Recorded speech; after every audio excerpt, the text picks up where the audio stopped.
یا بھاگ جانے کا ارادہ رکھتی تھی، ورنہ میں اسے ضرور منع کرتی۔ میں روتے ہوئے یہی سب سوچ رہی تھی جب مجھے باہر سے شور کی آوازیں آنے لگیں۔ جب میں نے کھڑکی سے باہر دیکھا تو باراتی اور افشاں کے سسرال والے اس کی والدہ کی بے عزتی کر رہے تھے کہ اگر آپ کی بیٹی کی مرضی شامل نہیں تھی تو یہ رشتہ طے ہی کیوں کیا تھا؟ آپ کی بیٹی تو گھر سے بھاگ گئی، ہم کسی بھاگی ہوئی لڑکی سے شادی نہیں کریں گے، چلو بھائی واپس چلو۔ لڑکے کا باپ کہنے لگا۔ لڑکا بھی غصے میں تھا۔ افشاں کی ماں ان کا ہاتھ پکڑ پکڑ کر انہیں جانے سے روک رہی تھی کہ خدا کے لیے ہماری لاج رکھ لیں، اذان گیا تو ہے، وہ اپنی بہن کو لے کر آئے گا۔ لیکن وہ کہنے لگے کہ اب ہمیں اس سے اپنے بیٹے کی شادی ہی نہیں کرنی۔ ساری بارات واپس جا چکی تھی۔ افشاں کی والدہ روئے جا رہی تھی۔ جب کچھ دیر بعد بڑے غصے سے اذان اندر داخل ہوا، لیکن خالی ہاتھ۔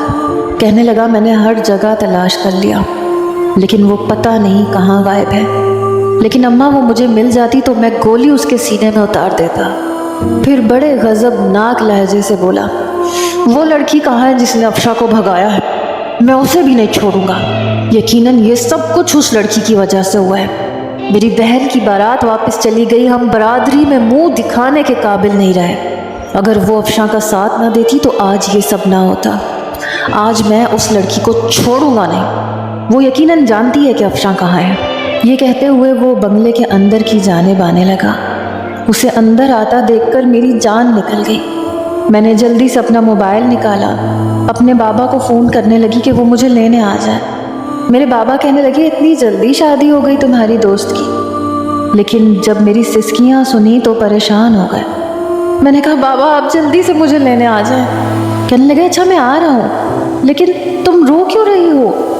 میں نے کہا میں آپ کو فون پہ نہیں بتا سکتی۔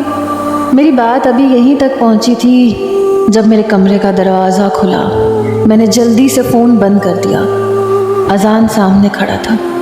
اس نے غصے سے کمرے کا دروازہ بند کیا تو میری جان نکلی تھی۔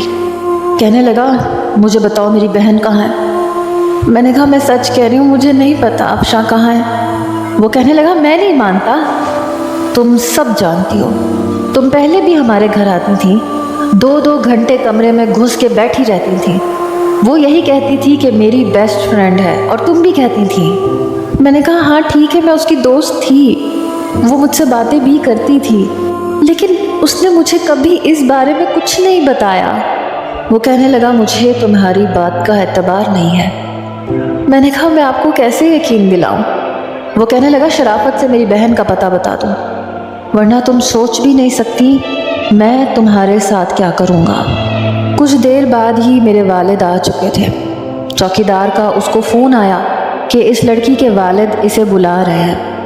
وہ کہنے لگا یہ تب تک یہاں سے نہیں جائے گی جب تک افشاں کے بارے میں ایک بات مجھے نہ بتا دے۔ جب تک یہ نہیں بتا دے گی کہ افشاں کہاں ہے تب تک یہ میری قید میں رہے گی۔ یہ سن کر میں رونے لگی۔ میں نے کہا میں نے ایسا کچھ نہیں کیا،